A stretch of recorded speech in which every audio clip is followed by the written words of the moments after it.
Vale, ok. Déjenme aceptar las personas que están entrando. Ok. Estaba diciendo, las fechas de las pruebas han cambiado. ¿Por qué? No me pregunten por qué. Pregrado no solamente nos informó que se había hecho una nueva disposición para las fechas de las pruebas y que las nuevas fechas, en teoría, que ahora están fijas, en teoría, para nosotros están fijas, a menos que pregrado vuelva y nos diga algo, son las siguientes. Ok, prueba número 1. Va a ir déjenme revisar acá en mi calendario, es el sábado 24 de abril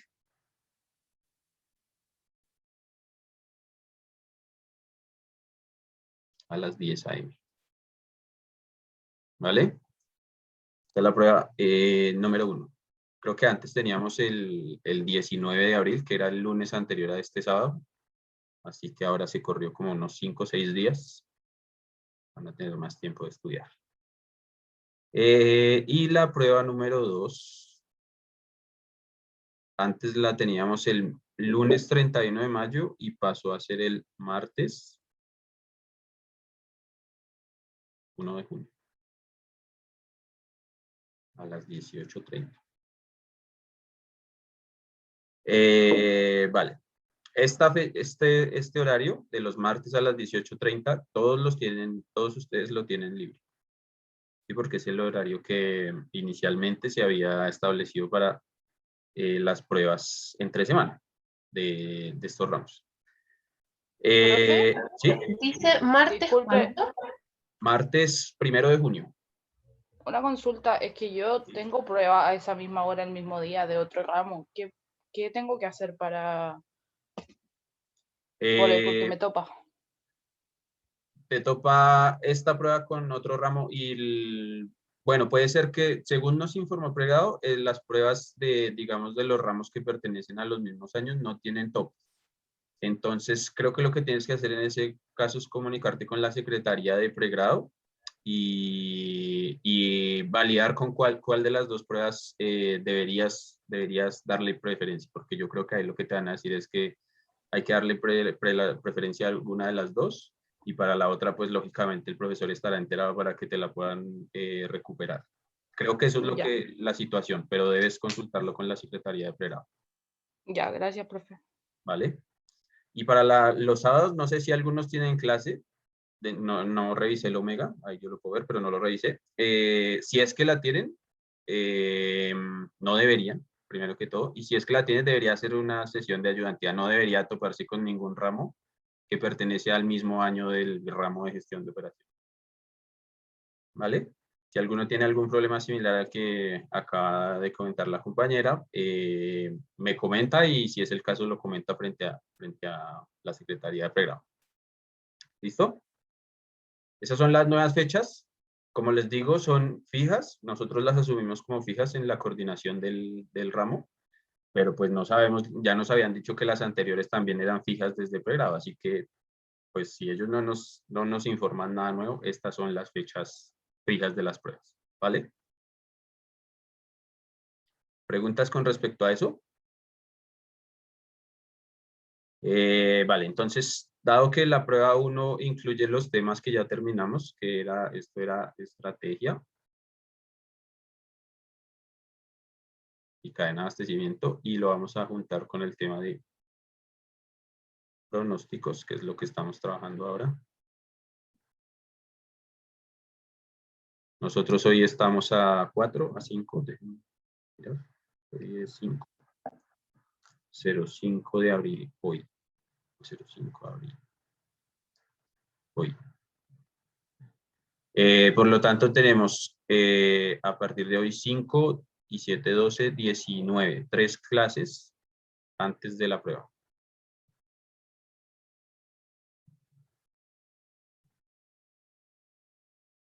¿Listo? Que las vamos a dividir así. Hoy vamos a estar hablando de métodos cualitativos de pronósticos. Cualitativos. y la primera parte de cuantitativos, que es promedio simple, media móvil ponderada y alisado simple. Esta es la clase de hoy. Con una introducción de medidas de error también vamos a estar ahí bien. La siguiente clase será alisado doble.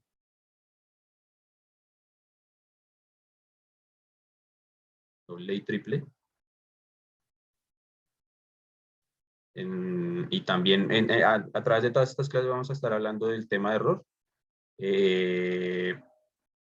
Y si es que nos hace falta en la clase número 3, profundizaremos sobre el error. Es decir, esta parte del error, de cómo medir el error en los métodos de pronóstico, usualmente la explico a medida que voy explicando los métodos. Si es que no alcanzamos a verlo a través de estas dos clases, pues en la tercera haremos aclaraciones sobre esa parte de las métricas de error. ¿Listo? Esas serían las 3 clases que tenemos antes de la prueba número 1.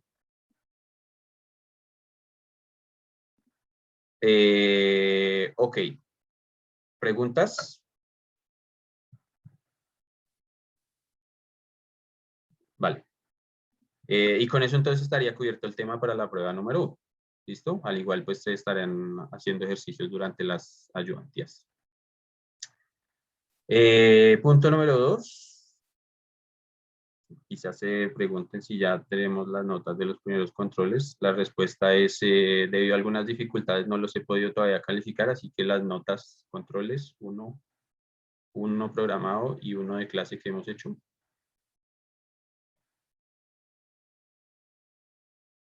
Todavía no están disponibles, pero con garantía estarán disponibles antes de el miércoles 7 de abril. ¿Listo? Las dos notas de los dos controles que hemos hecho, el primer programado y el primero de clase. Y eso más o menos nos pone al día en lo que respecta a las pruebas, notas y demás. ¿Preguntas hasta ahí?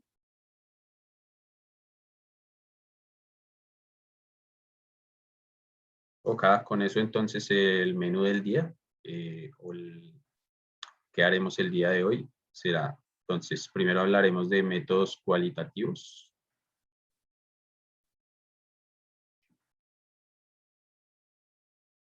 Que aquí tenemos el método Delphi principalmente y complementarios.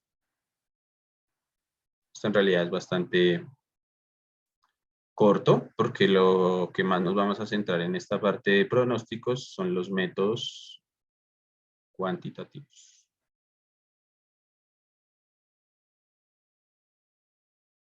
Entonces, repito, vamos a tener promedio simple, medias móviles y, bueno, escribámoslo para que quede claro.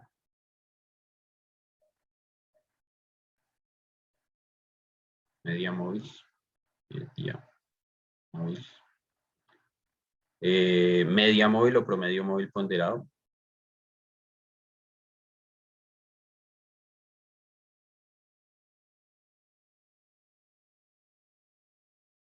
Y alisado simple. Sé que son varios métodos. Pensarán de pronto que son muchos para una sola clase, pero en realidad es lo que es promedio, media móvil y promedio móvil ponderado son súper sencillos, así que eso nos va a tomar súper poco tiempo.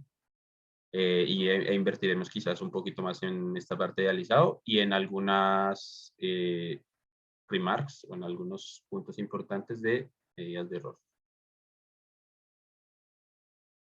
¿Sí? Las medidas de error en general son para ver qué tan bueno o qué tan malo son los pronósticos que yo estoy realizando. ¿Vale?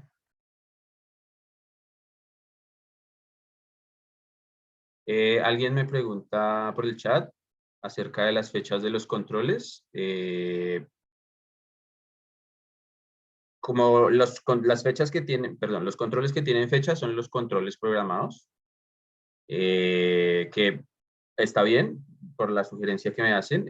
Voy a revisar el calendario, entonces les voy a dar fechas tentativas, porque no les puedo dar fechas exactas, pero sí tentativas, porque dependerá de acuerdo al avance del curso, ¿sí? Si de pronto nos colgamos en algún tema que vamos a repasar cosas o cosas de ese estilo, se puede mover las fechas de los controles, pero voy a hacer un calendario estimativo de cuándo se realizarían los controles programados. Los controles de clase, repito, son controles de clase. Muchos de ustedes al principio de clase me han venido preguntando, profe, ¿hoy hay control? Yo les puedo decir no, les puedo decir que sí, pero el control de clases es control de clases, es para los que estén, no es, ese control no se avisa con anticipación si hay o no hay control, ¿sí? Algunos me han preguntado, yo les digo, no, hoy no tengo planeado hacer control, pero puede ser que durante el transcurso de la clase cambie de idea y pregunte alguna cosa de las que hemos estado hablando en el control. ¿Sí? Esos controles de clase no son avisados, los que tienen fecha programada son los controles programados, bien, valga la redundancia. ¿Vale? Pero voy a tratar entonces para los controles programados de darles las fechas estimadas, por lo menos para el siguiente, si ya puedo dar más o menos una fecha certera, dado que ya tenemos más o menos este calendario de la parte de pronósticos. Y para los que vengan de ahí en adelante, entonces voy a poner una fecha tentativa. ¿Listo? ¿Preguntas con respecto a eso? Ok, entonces paremos aquí un poquito y nos vamos a nuestras notas de clase. Esto era lo que estábamos hablando un poquito donde cerramos la clase anterior. Sin embargo, antes de empezar de nuevo con retomar este tema, voy a volver sobre la parte de métodos cualitativos. Sí, está por acá. No, más abajo. Bien, pues principalmente, como venía diciendo, en los métodos cualitativos vamos a estar hablando del método DELF. ¿Sí? Algunos de ustedes ya quizás lo han oído nombrar en algunos otros cursos. Es un método que se originó en los años 50 y principalmente se originó en esta compañía Rand Corporation, pero más o menos ya habían approaches similares en diferentes compañías, y esto se hizo pues dado el auge de esta década, de estas décadas de los años del siglo pasado, perdón. Y es porque, dado que surgían nuevos productos y nuevas necesidades para estimar el comportamiento de la producción o de la demanda o etcétera, estimar cosas en general, pues lo que se empezó a hacer fue a juntar personas que fueran expertas en un determinado tema, ¿sí? Entonces, lo que se hace en este método es, dado que principalmente se aplica cuando no existen datos históricos, cuando no existe fundamentación numérica o matemática para hacer una estimación de demanda o de precio o de lo que sea que yo quiera estimar. Lo que se hace es juntar a personas que sean expertas en el tema en el que yo estoy trabajando, ¿sí? Entonces, por ejemplo, esta empresa Rand Corporation trabajaba para la Fuerza Aérea. Seguramente lo que ellos contrataron fue personas relacionadas con esta industria, en su mayoría seguramente ingenieros. ¿Vale? ¿Y en qué se fundamenta el método? Se realizan cuestionarios sucesivos a los expertos con el objetivo de disminuir una cosa que se llama el espacio intercuartil, ¿sí? Y esto es una medida de qué tanto se desvía la opinión de un experto, de los que se han reunido a analizar el tema, sobre la opinión de los demás, la mediana. Entonces, esto, así como se escucha, suena quizás un poquito raro, pero básicamente es como tratar de medir en términos cuantitativos algo que es cualitativo. Es decir, yo junto a estas personas y a través de diferentes cuestionarios voy a tratar de extraer información acerca de lo que yo quiero pronosticar, ¿sí?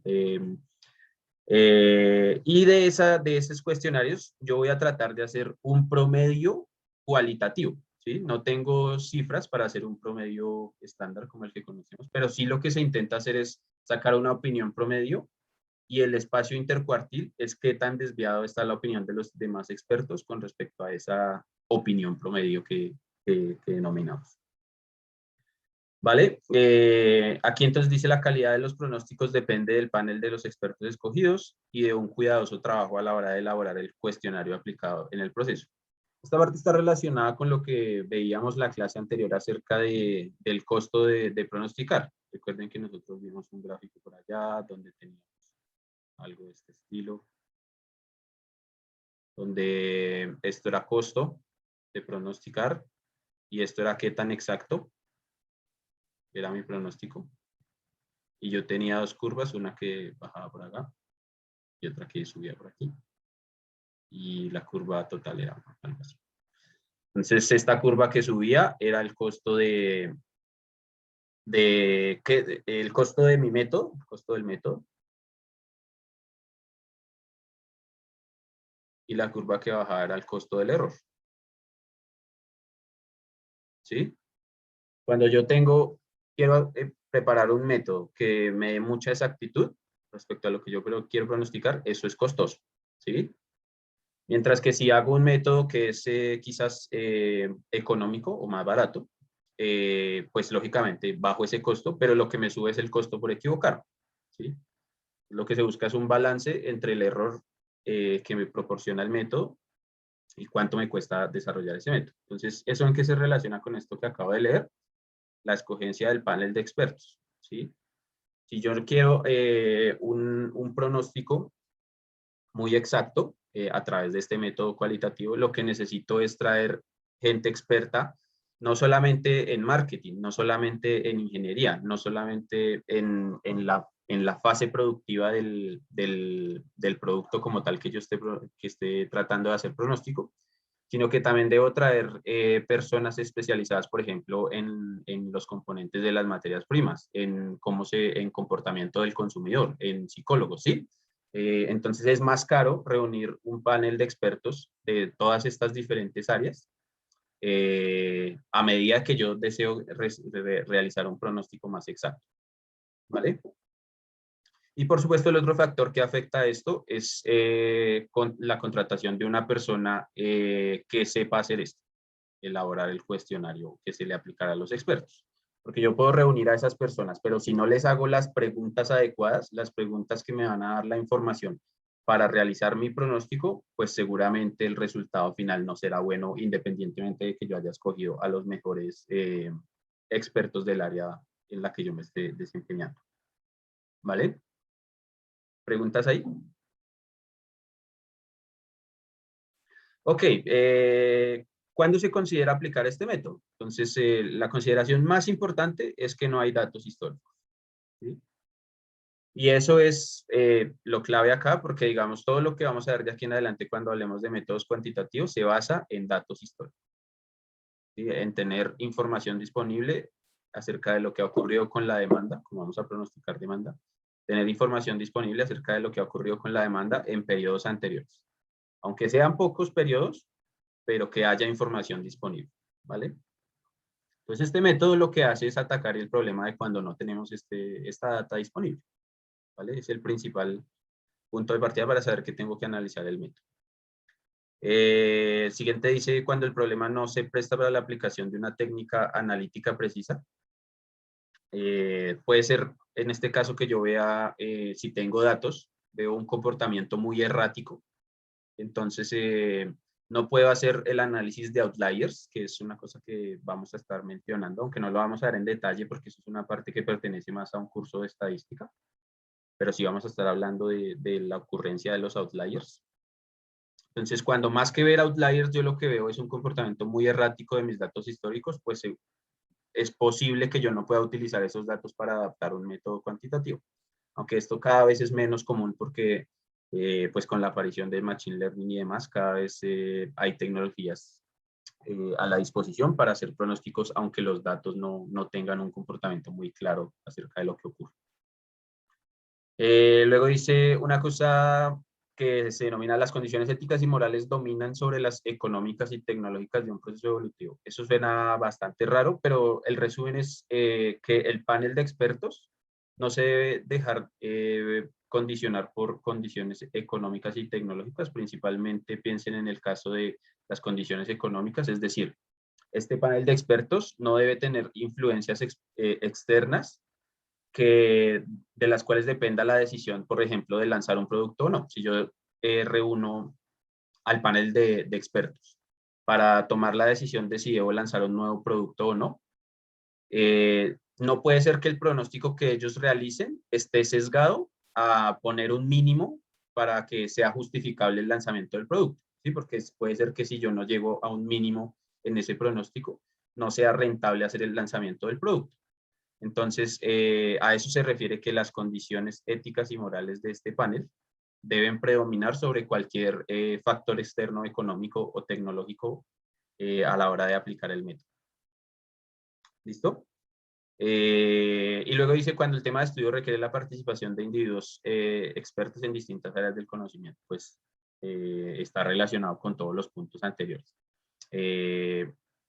Requiere la participación de individuos expertos, bien sea porque no hay datos históricos o porque la información que tengo disponible no es precisa, o porque estoy trabajando con un producto que se basa en el desarrollo, por ejemplo, de algo de biotecnología, entonces necesito tener biólogos y también personas que trabajan en el área de automatización, por ejemplo. Entonces, esos son factores que influyen a la hora de decir de la aplicación del método DELFI. ¿Listo?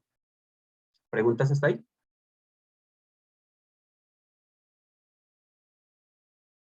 Ok, entonces de acá lo más importante que se deben quedar es el punto que marqué ahí con ese asterisco, que se aplica principalmente cuando no existen datos históricos. ¿Listo? Resumiendo, ¿sí? Yo tengo una pregunta. Sí. Que en la ayudantía pasamos esto porque creo que el ayudante pensó que la habíamos visto. Sí, no, lo que pasa es que yo le dije porque sabía yo que iba a hablar sobre este tema, entonces yo le dije, bien, sirve una introducción y luego yo a partir de eso me sirve para empezar a aclarar conceptos. Entonces, precisamente ese era el punto, que ustedes quizás llegaran con dudas acerca de lo que le había dicho. Claro, no, y él explicó un momento que es lo que no vi ahí, que decía que se realizaba de forma anónima. Es importante hacer eso, ¿no? Como que Sí, para que no se vaya a influenciar la opinión o algo así. sí, eso es verdad. Se realiza de forma anónima justamente para evitar que cualquier sesgo proveniente de la profesión del experto que esté participando, porque yo tengo un quórum de diferentes personas, expertos en diferentes temas.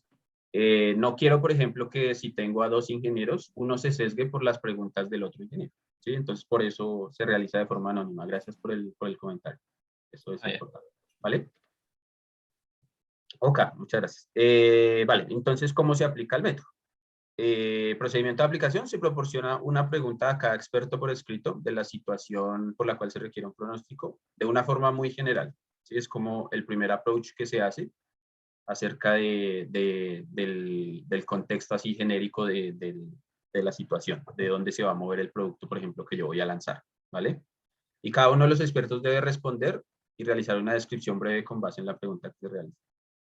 La persona que realiza el estudio, que se denomina coordinador o moderador, debe reunir todas las opiniones, poner términos claros y editarlas. Esto se hace con el fin de poder establecer ese opinión promedio que estábamos hablando anteriormente.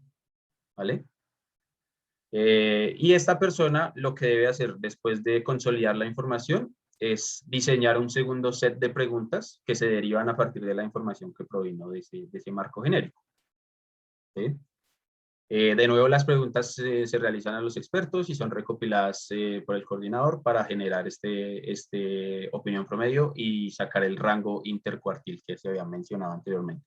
Entonces, esto es más o menos un proceso iterativo. Uno empieza de forma muy genérica y de acuerdo a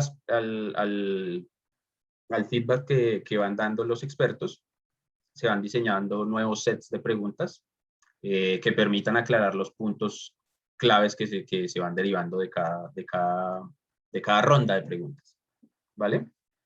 Y así con eso el experto puede al final determinar las opiniones promedio y a partir de ahí sacar los rangos intercuartiles, que son los que permiten desde esa información cualitativa sacar números, ¿vale?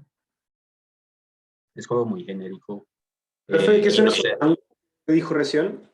¿Perdón, señor? ¿Qué son esos rangos que dijo recién? Es como la extrapolación del análisis estadístico que uno hace cuando uno hace estas cajas de bigotes y demás en la parte de estadística. Quizás ustedes por allá lo recuerdan.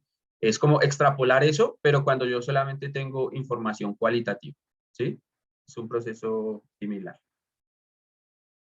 No sé si eso responde a la pregunta. Piensen por allá en su curso de estadística que ustedes veían que cuando uno tenía un pool de datos, uno sacaba unos gráficos que eran de esta forma. Lo deben recordar.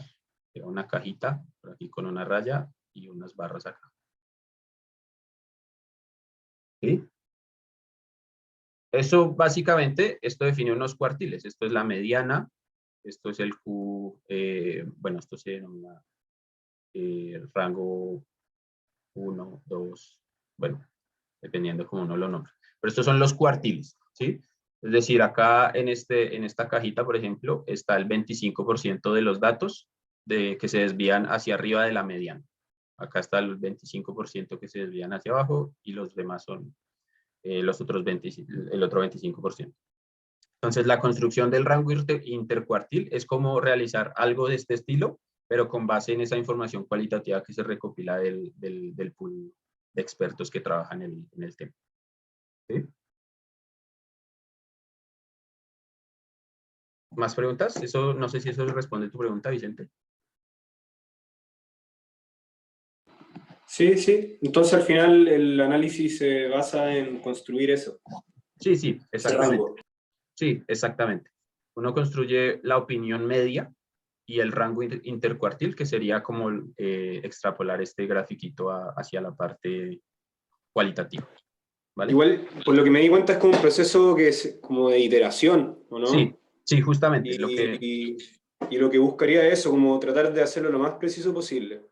Exactamente, sí. Por eso es claro, iterativamente lo que se va haciendo es de la información que se obtiene en cada ronda, se sacan nuevas preguntas para lograr el mayor detalle, el mayor nivel de detalle posible.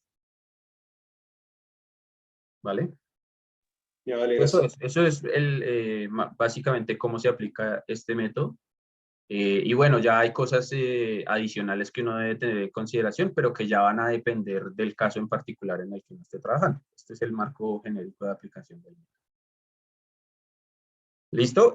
Vale, con eso entramos a esta parte que son como los complementos del método. Primero vamos a ver una cosa que se llama la descripción del escenario. Y la descripción del escenario busca hacer otra cosa que hace uno en los métodos cuantitativos, pero de forma cualitativa. Entonces, veamos qué dice. Se usa para hacer un retrato de cómo funcionará el presente con el tiempo. Con frecuencia se usa junto al método Delphi, con frecuencia casi 100% de las veces. Procedimiento y condiciones para tener en cuenta. Entonces, ¿qué es lo que se hace con la descripción del escenario? Consiste en identificar un conjunto de posibles eventos futuros.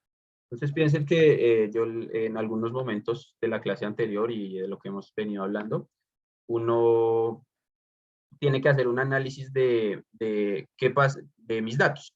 Por ejemplo, si yo veo un outlier, supongan que yo tengo un pool de datos donde estoy analizando ventas, esto es tiempo y estos son demandas, y uno ve cosas de este estilo, más o menos una tendencia. Pero por ahí en algún mes uno ve un punto por acá, alto, que las ventas se fueron hacia arriba. Y este punto es lo que se conoce como un outlier, ¿sí? Y esto puede venir de diferentes fuentes. Puede ser, por ejemplo, de descuentos, ¿sí? Esto puede ser, por ejemplo, el Black Friday. ¿Sí? Y esto entonces es como está relacionado con esto de descripción del escenario, porque en esta descripción del escenario es como un proceso inverso a hacer esto de identificar los outliers. Uno lo que intenta hacer es anticiparse a ver qué eventos pueden ocurrir que generen cambio en la demanda que yo estoy pronosticando o en lo que estoy pronosticando. Entonces consiste en la identificación de un conjunto de posibles eventos futuros. ¿Como cuáles? Como esto, por ejemplo, descuentos, un día de ventas por internet o estacionalidad o cosas que puedan cambiar el comportamiento normal de la demanda o de lo que esté pronosticando. ¿Sí? Dichos eventos dependen que una situación ocurra. Otro ejemplo podría ser el ejemplo de los paraguas. ¿Sí? Si yo soy un retailer de paraguas, pues, ¿qué eventos futuros son importantes ahí? Pues la lluvia, lógicamente. Y ese es un evento futuro. Y aquí el punto número 2 dice, dichos eventos dependen que una situación ocurra. ¿Sí? Entonces, El evento futuro es el alza en la demanda, dada la temporada de lluvias que puede venir en algún momento del año, en este caso en particular, para poner un ejemplo. ¿Sí? Entonces, ese es el análisis que se hace acá. Y entonces se realiza ese listado de posibles eventos. Se examina cuidadosamente cada escenario para determinar dos cosas: la probabilidad de que ocurra y segundo, desarrollar planes de contingencia para esos eventos. Entonces, punto número 1 que uno debe identificar: la probabilidad del evento.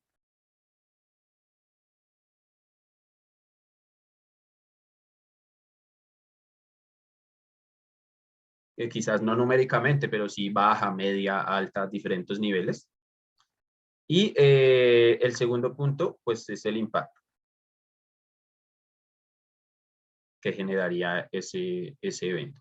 ¿Sí? Basado en estas dos cosas, uno viene y diseña un plan de contingencia. Se desarrollan planes de contingencia para los escenarios más posibles.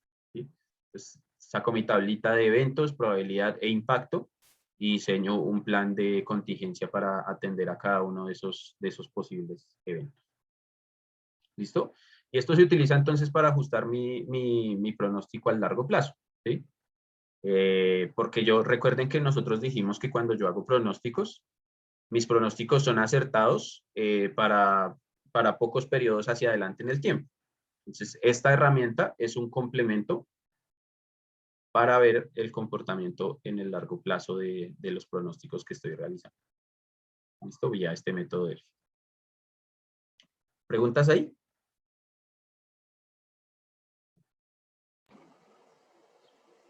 Yo tengo una duda sobre el outlier. Sí. Que ese se define según la probabilidad de que ocurra el evento, ¿no? Sí, o sea, hay unos métodos ahí estadísticos con base solamente en los datos, sin yo tener información externa como esto de descuentos, promociones, lo que sea. Solamente con mirar los datos, yo determino si un dato es atípico o no, con base en ciertos métodos estadísticos. Y la segunda forma, pues, es conocer de antemano que en dichas fechas ocurrieron ciertos eventos. Entonces, son dos formas de identificar los outliers. Una, con métodos estadísticos, y dos, teniendo información sobre los datos. No sé si eso responde a tu pregunta.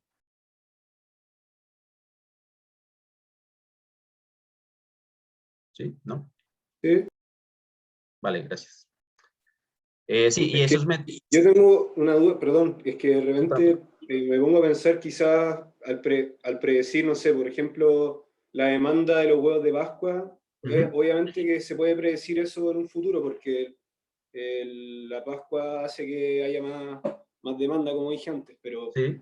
eso no sería un outlier, ¿no? Porque igual sería un valor que se dispara en cierto sentido. Tiene que ver con un tema como de predicción, ¿o no? Sí, exactamente. Eso lo tocamos un poquito al final de la clase anterior y lo vamos a seguir hablando enseguida que terminemos esta parte de métodos cualitativos, que son los diferentes componentes que tiene una serie de tiempo. Nosotros alcanzamos a ver por ahí la introducción de lo que era nivel, tendencia y estacionalidad.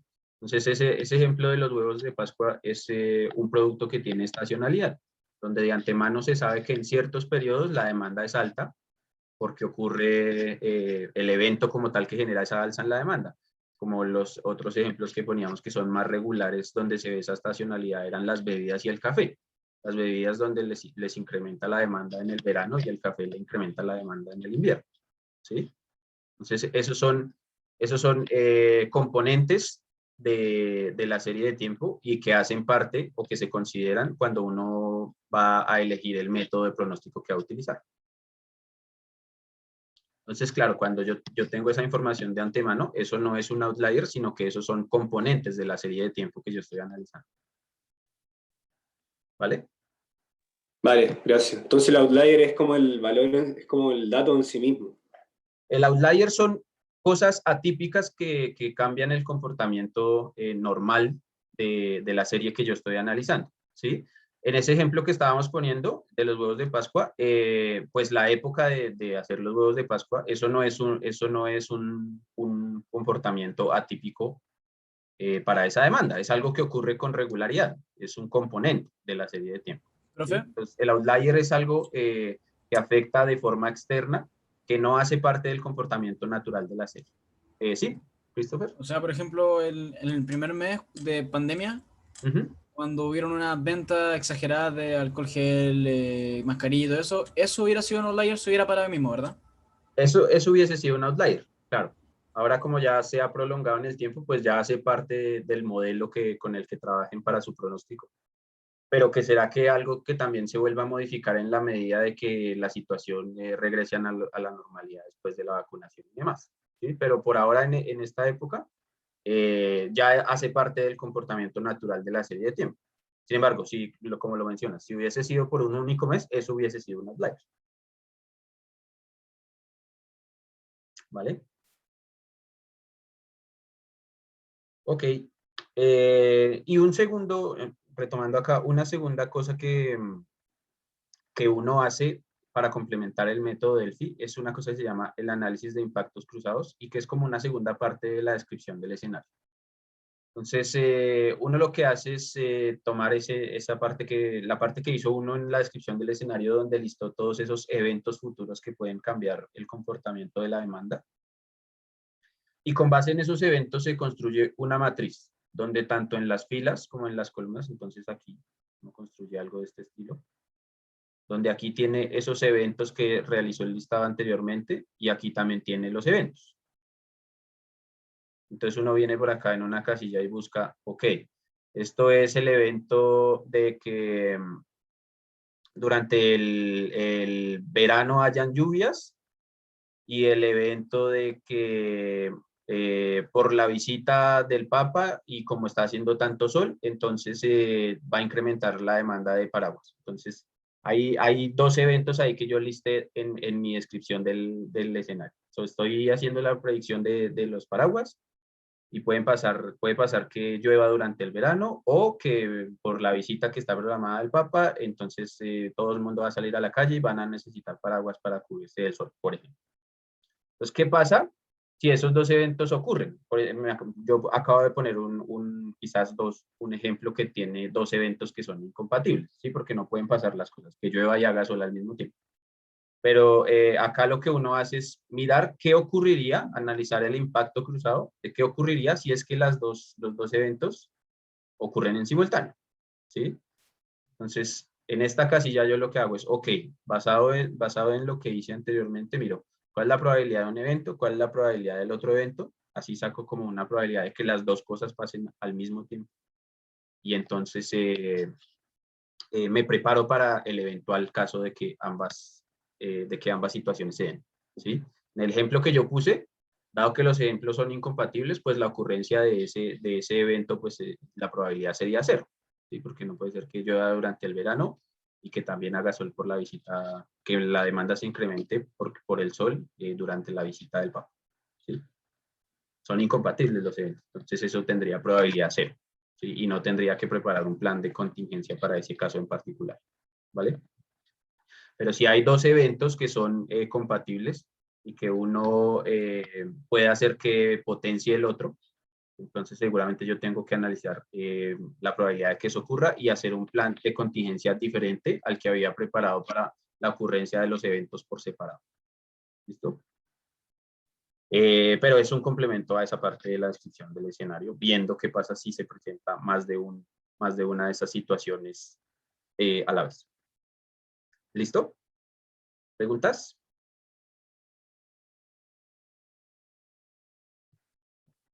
Ok, eso más o menos encierra la parte de que vemos de métodos cualitativos, que repito, ahí no vamos a hacer demasiado énfasis, ya que de aquí en adelante vamos a tomar los métodos cuantitativos, que nos permiten, que no es que este método no sea importante, eso por supuesto que es muy importante, principalmente cuando hay lanzamiento de nuevos productos, ¿sí?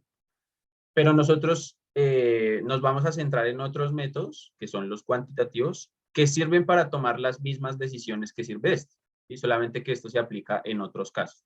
Entonces, como en los métodos cuantitativos podemos ver más fácilmente el comportamiento y los resultados para esa toma de decisiones, entonces lo hacemos desde esos métodos y no desde estos cualitativos, ¿sí? Es decir, nos da información, los cuantitativos nos da información más tangible para la toma de decisiones. Este método es muy dependiente de la situación. ¿Listo? ¿Preguntas? Ok. Con eso nos vamos a esta parte de métodos cuantitativos. Y esto acá de una vez yo voy introduciendo notación porque ya empezamos a trabajar con modelos y demás. Pero antes de eso, pues recordar simplemente que cuantitativo significa que voy a cuantificar cosas. Entonces vamos a meternos ya en la parte numérica del asunto, ¿sí? Principalmente esto trabaja porque tenemos datos históricos, a diferencia de los métodos cuantitativos, tenemos datos históricos disponibles. Muchos o pocos, pero tenemos, ¿vale? Por supuesto que es mucho más útil cuando yo tengo una base de datos grande que cuando tengo pocos datos. Así, cuando tengo muchos datos, yo puedo generar modelos que predicen mejor lo que va a ocurrir en el futuro. Eso lo vamos a ver en la medida que vayamos avanzando, como cuando tengo más datos, mis modelos van mejorando. ¿Listo? Y entonces acá nos metemos de una con un poquito de notación. Cuando estemos hablando de esta variable xt, lo que vamos a estar refiriéndonos es a la demanda real en el periodo t, ¿sí? Entonces esta xt es la demanda real. Y cuando le ponemos este gorrito a la x, significa que estoy hablando de pronóstico, ¿vale? Entonces esa es una notación que vamos a utilizar, o alternativamente nos vamos a referir a esta xt como dt, ¿sí? También para referirnos a demanda. Y a esta x gorro, también alternativamente, la vamos a nombrar bien sea f de t, t más tau.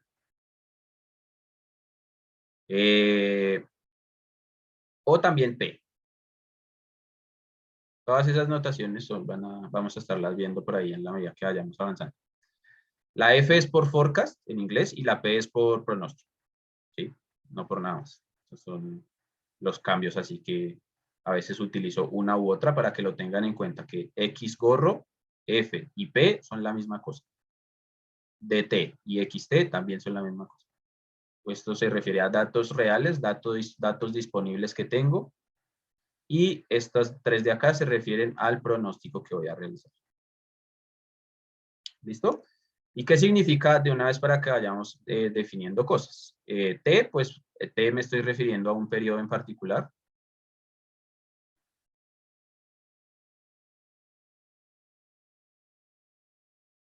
Y tau son periodos hacia adelante, periodos hacia el futuro.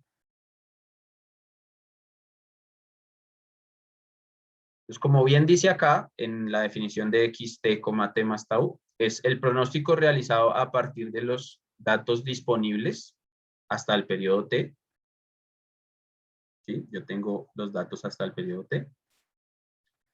Y lo que quiero hacer es el pronóstico para t más tau más adelante. Entonces, yo estoy en una línea temporal y estoy parado acá. Y yo sé que por acá vienen mis periodos. ¿Sí? Por acá aparece tau, y entonces lo que me dice x gorro t más tau es que yo me estoy parando en este momento del tiempo, y a partir de ahí el número que me dé este x t más tau va a ser mi pronóstico de demanda para este periodo que aparece acá, t más tau. ¿Sí? Estoy en el periodo t y quiero pronosticar el periodo t más tau. ¿Vale? Esa es la notación que vamos a estar utilizando. ¿Preguntas ahí? Son elementos importantes. En la medida que vayamos viendo fórmulas, van a empezar a aparecer subíndices y cosas. Entonces esto es importante más o menos irlo teniendo claro. ¿Listo? Bien, y con eso nos vamos de una vez a lo que nos compete, a lo que son los modelos como tal. Vale, entonces nos vamos al promedio simple. Pues es un promedio de valores observados del pasado en el cual los valores observados de todos los periodos anteriores tienen el mismo peso relativo. Se escribe de la siguiente manera. X borro coma T más tau, o lo que dijimos que también iba a ser F o P, pues que es la definición clásica de pronóstico, de promedio que ustedes ya conocen. La suma de todos los periodos, desde el periodo 1 hasta el periodo T, dividido entre el total de periodos. Así sí yo sé que tengo 3 periodos, por poner un ejemplo, y la demanda fue 10, 8 y 12, pues el promedio simple, supongan que yo estoy en el periodo 3 y lo que quiero es pronosticar desde el periodo 3 el periodo 4, pues ¿esto qué es? 10 más 8 más 12 partido 3. Que eso da 10. ¿Sí? Es decir, con base en este modelo simple, si a mí me preguntan, esto es la demanda de cada uno de los periodos. Y si yo quiero ahora el pronóstico, pues ¿cuál es el pronóstico para el periodo 4? 10. Así de simple. ¿Sí? Con base en este modelo, yo diría que si tengo esta información disponible de 3 periodos, mi pronóstico para el periodo 4 es 10. Súper simple. El promedio que ustedes ya conocen. ¿Vale? Aquí es cierto que me adelanté un poquito porque lo vimos la clase pasada, pero bien es válido que recordemos un poco antes de meternos a los modelos, los componentes, para volver a hacer un poquito de claridad de la pregunta que me hacían hace unos minutos acerca de los huevos de Pascua, ¿sí? Pues para que hagamos recorderis sobre eso, solamente rápidamente me voy a ir aquí a lo que habíamos discutido en la clase anterior sobre el final. Entonces, esto era los patrones de demanda, ¿sí? Aquí hay unos. Lo tenemos en el listado, mejor dicho. Nosotros vamos a tener unas cosas que se llaman los componentes de la serie. Componentes. ¿Listo? Y tenemos el componente estacionario, el componente de tendencia y el estacional. Esos son los 3 que vamos a trabajar. Hay este que se llama cíclico, pero ese lo voy a explicar, pero no lo vamos a estar trabajando con los modelos que vamos a ver. Entonces, ¿qué es cada uno de ellos? En el estacionario, básicamente lo que yo veo en el tiempo son datos que si yo quisiera hacer un pronóstico, bien podría hacerlo trazando una línea que va de esta forma. ¿Sí? Así mi pronóstico a futuro, pues va a vivir sobre esta línea. Por ahí va a estar mi pronóstico. ¿Vale? Cambio aquí. Esto es lo que se llama el componente estacionario. ¿Listo? Luego vamos a tener el componente de tendencia, que es cuando yo veo que una serie se comporta de este estilo. Tengo los datos y más o menos se ve, bien sea que va bajando o que va subiendo. Puede ser, este componente de tendencia puede ser de crecimiento o de decrecimiento. ¿Sí? Entonces, un ejemplo de esto podría ser la evolución en los últimos años de la venta de periódicos. ¿Sí?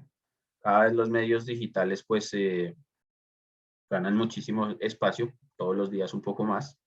Pues cada vez uno ve en la calle menos vendedores de periódicos. Quizás si uno analizara las ventas de periódicos de los últimos años, podría haber una tendencia así decreciente. ¿Sí? Esto es lo que llamamos componente de tendencia. ¿Vale? Y por último tenemos el de estacionalidad, que era el que discutíamos de lo que pasaba en ciertas épocas del año. ¿Sí? Pues el ejemplo que pusimos el año pasado fue, pensemos que estos son los 3 primeros meses del año, los siguientes 3, y ahí tenemos el año entero. Y pensemos que estamos analizando el café. Entonces esto debería ser una cosa de este estilo.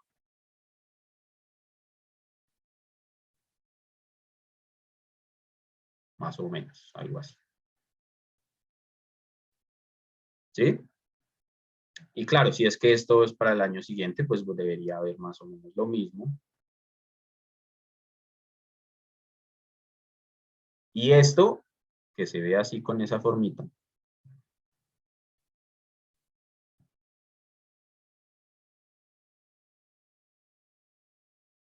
eso es lo que se llama el componente de estacionalidad.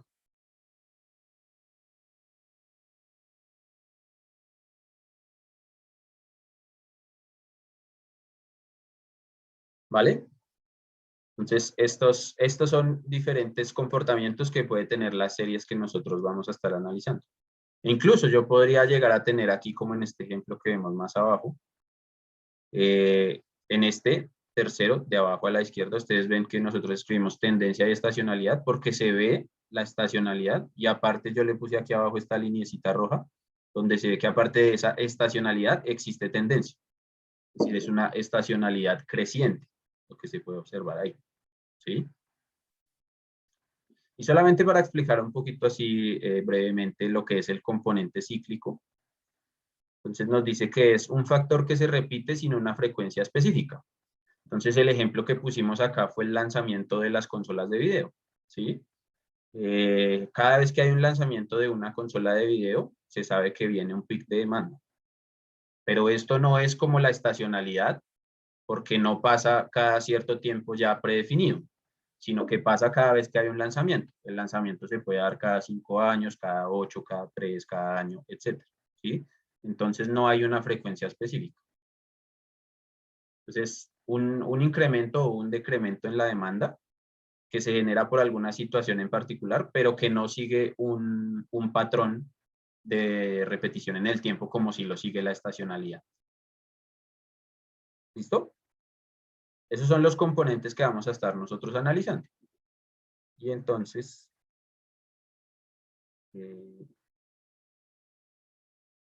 Profe, ¿cuál sería como un ejemplo para el componente cíclico? sí, lo acabo de poner, como el lanzamiento de las consolas. Que se da cada vez que Sony o que Microsoft lanzan una consola, pero no, ellos no lo hacen cada 3 años ya predefinido, sino que ellos pueden lanzar una consola cada año, una cada 4 años, cada 8, creo que desde la última de la PS4 pasaron, no sé, como 8 años o algo así, pero de la PS3 a la PS4 pasaron como 3 o 4 años, ¿sí? Pues son estos eventos que generan cambios bruscos en la demanda o cambios, incrementos o decrementos en la demanda, conocidos por un evento conocido, pero que no siguen un patrón de tiempo específico como si es en la estacionalidad. Como el ejemplo que pusimos del café, eso sí sabemos que todos los años es igual. Cuando llega el invierno, sube el consumo de café. ¿Sí? Entonces, el cíclico es parecido al estacional, pero sin una frecuencia específica en el tiempo. ¿Vale? Y con eso entonces nosotros, vamos a mencionar acá cuáles son los modelos que vamos a trabajar para cada caso. Ya que yo me estaba metiendo derecho a los modelos, pero antes vale destacar acá. ¿Cuál es? Entonces, para el estacionario, de aquí entonces vamos a estar trabajando con promedio simple, media móvil,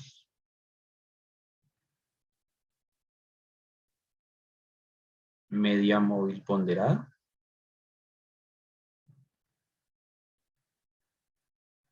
y alisado simple.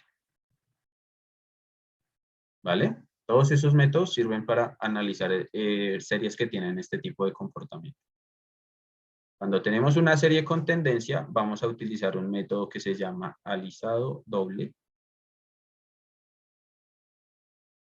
o método de Holt.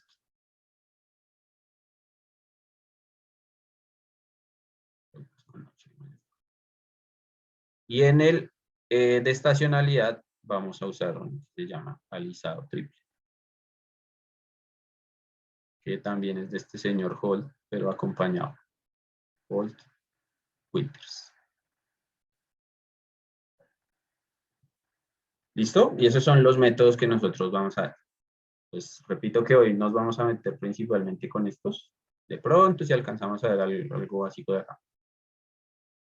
¿Vale? Y una cosa súper importante es que estos métodos, los 4 primeros de acá, no se pueden usar, o no se deben, no es que no se puedan, pero no se deben usar para analizar estas dos tipos de series. ¿Por qué? Porque están diseñados para realizar pronósticos con series de tiempo que se comportan de esta forma. ¿Sí? Entonces, si yo los utilizo con una serie que tiene tendencia, pues lo que yo voy a hacer es que a partir, si yo mirara este ejemplo que puse acá. Claro, yo tengo estos datos y supongan que entonces yo voy a usar un método que es de los para estacionario, pues ¿qué sería lo que yo estoy intentando hacer? De todos estos datos que se ven así decrecientes, yo lo que voy a sacar es un pronóstico que se va a ver unos datos que mis pronósticos van a ser por aquí en el medio. Claro, porque al promediar más o menos todos estos datos, pues ¿qué me sale? Algo que está por aquí en la mitad. Entonces no es adecuado usar un promedio simple, una media móvil o un alisado simple para una serie que tiene tendencia. Y similar para algo que tiene estacionalidad. Si yo le saco promedio simple a la estacionalidad, pues lo que voy a ver es una línea que va por aquí, por la mitad. Lo cual me va a dejar en unos meses con sobrestock y en otros meses con faltantes. ¿Sí? Entonces, estos 4 primeros no se deben utilizar para esto. Pero sí puedo utilizar, por ejemplo, el alisado doble para la estación. ¿Por qué? Porque este señor de alisado doble tiene componente, adentro de sí mismo tiene una cosa que se llama el nivel y la tendencia. El nivel básicamente lo que me indica es el componente estacionario de esta serie. Y la tendencia lo que me indica es el crecimiento o decrecimiento. ¿Sí? Mientras que el alisado triple también me sirve tanto para hacer un análisis de esta como para hacer un análisis de la de atrás. ¿Sí? Cuando un pronóstico falla y tenemos sobre stock o bajo stock, ¿ese pronóstico se toma en consideración después para hacer el siguiente o simplemente se nota este mes estuvo bajo o estuvo alto? Depende de la estrategia de la empresa. Porque si yo tengo, y también del tipo de producto que yo maneje, porque yo, por ejemplo, puedo tener que si tengo faltantes, hay productos sobre los cuales, o clientes, contratos, que yo puedo tener para que una vez me llegue el producto, yo le satisfaga la demanda. O hay otras empresas que simplemente cuando tienen faltantes, lo que tiene son ventas perdidas. ¿Sí? Entonces, ahí lo que juega es el tipo de estrategia de la empresa. Mientras que si tengo, por ejemplo, sobre stock, entonces yo puedo decir que de mi siguiente pronóstico lo que voy a hacer es descontar el sobrestock que tengo. Eso es una estrategia que yo podría aplicar en mi empresa. Sí, pero por eso digo que depende de la estrategia de la empresa. Ya. ¿Vale? Ok, profe, gracias. Ok. Decía entonces que en el alisado doble yo lo puedo aplicar para una serie que sea estacionaria porque tiene 2 componentes que se llaman nivel y tendencia. Y este que se llama nivel, pues es el análisis estacionario de esta serie que aparece aquí a la izquierda con tendencia. Ahorrar que hay muchas cosas. Mientras que la tendencia, pues, ¿qué es? La pendiente de esta recta que yo dibujé. Entonces, si yo utilizo el alisado doble para una serie estacionaria, lo que voy a ver es un nivel y una tendencia igual a 0. Al aplicar alisado doble a una serie estacionaria. ¿Sí? Si la tendencia es 0, pues es porque es estable. Si la tendencia es positiva, pues es porque hay crecimiento. Si la tendencia es negativa, es porque hay decrecimiento. ¿Sí? Y lo mismo con el alisado triple lo puedo utilizar para analizar esta que tiene estacionalidad, pero también si quisiera aplicarlo para una serie que tiene tendencia o una que solo tiene componente estacionario. Porque esta tiene el componente de nivel, el componente de tendencia y el componente que se llama estacionalidad. ¿Sí? Entonces yo podría, si quisiera, aplicar un alisado triple para hacer un pronóstico de una serie estacionaria. ¿Sí? Claro que pues seguramente no es lo mejor. ¿Por qué? Porque, bueno, hacer estos modelos son relativamente sencillos de hacer. Pero piensen que yo estuviese aplicando un modelo súper, hiper, mega complejo que realizaron en una investigación y tuve que contratar gente que lo adaptara a mi producto, pero resulta que mi producto tiene un comportamiento estacionario. Pues eso no tendría sentido desde la perspectiva que vimos de las gráficas de costo de pronosticar, ¿sí? Estaría invirtiendo mucho en un método de pronóstico que quizás yo lo que necesitaba era un modelo de alisado simple que se implementa de forma sencilla, ¿sí? Entonces, si bien yo puedo utilizar el alisado triple para ese caso, pues lo que debo tratar de hacer es mirar esa curva de costos para ver qué es lo más conveniente de acuerdo a mi producto, ¿vale? Entonces, aplicarle alisado triple a una serie estacionaria sería como matar a una mosca con una bomba atómica, ¿vale? ¿Preguntas? No, profe. Vale, gracias. Ok, estamos, ¿hasta qué horas que vamos? 12:40, ¿cierto? Siempre se me olvida. Vale, entonces paremos acá. Yo creo que es un buen punto para parar y hacemos cositas en Excel con base en las definiciones que vamos a ver de estos primeros 4 modelos en la segunda hora de clase. ¿Listo? Entonces, vale, nos vemos al regreso, a la 1 retomamos. Ya, profe, nos vemos. Vale, ya nos vemos. Profe, yo tengo una pregunta de algo que ya vio sobre el análisis de impactos cruzados. Sí, claro, me la puedes hacer. ¿A qué se refería con la matriz que se forma? Sí, ya vuelvo al ejemplo, al teoría. Estábamos por acá. Es una matriz donde tanto en las filas como en las columnas vas a tener los eventos que listaste en la descripción del escenario, ¿sí?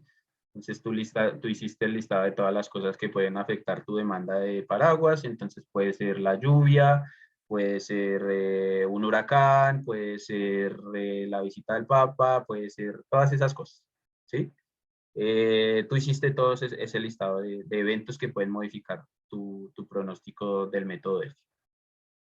Y en la descripción del escenario, uno analizas el impacto y la probabilidad de que cada uno ocurra por separado, ¿sí?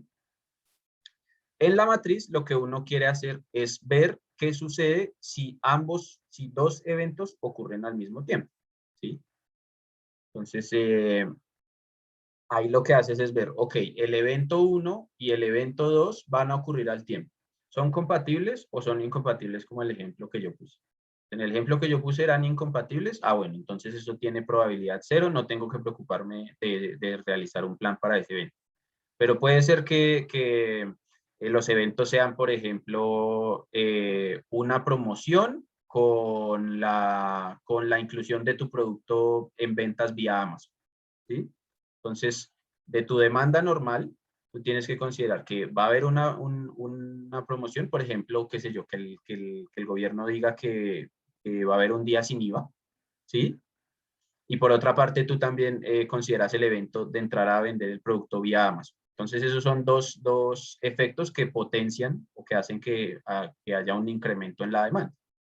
¿Y qué pasaría entonces? ¿Qué es lo que tengo que hacer para prepararme en el caso de que las dos cosas ocurran al mismo tiempo? ¿Sí? Mientras que en la descripción del escenario analizas que ocurra cada uno por separado. En los impactos cruzados generas esta matriz para ver en cada una de las casillas de la matriz qué pasa si los dos eventos ocurren al mismo tiempo. Ah, ya, gracias, profe. Es que se daba a entender que era como el mismo evento, por eso me confundí. Claro, lo que pasa es que en esta matriz, en la diagonal, pues la diagonal no te sirve, o sea, la descartas, porque en la diagonal lo que tienes es el cruce del evento contra sí mismo, ¿sí? Claro, los interesantes son los que están por aquí arriba o por aquí abajo. Por aquí abajo, por aquí arriba. En la diagonal, pues es ¿qué pasa si el evento 1 ocurre al mismo tiempo que el evento 1? Pues eso es simplemente la ocurrencia del evento 1. ¿Sí? Sí, muchas gracias. Ok, vale, listo. Entonces paramos ahí y seguimos a la web.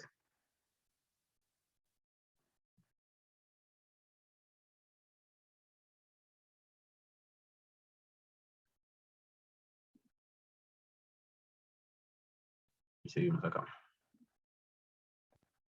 Ok, entonces veníamos acá, bueno, acá ya hemos pasado, nos estábamos moviendo hacia los modelos ya. Habíamos puesto el ejemplo el primer ejemplo del promedio simple. ¿Listo? Entonces habíamos dicho que el promedio simple pues es tomar los datos que yo tenga disponibles y sacarles la media y estamos listos. No es más que eso.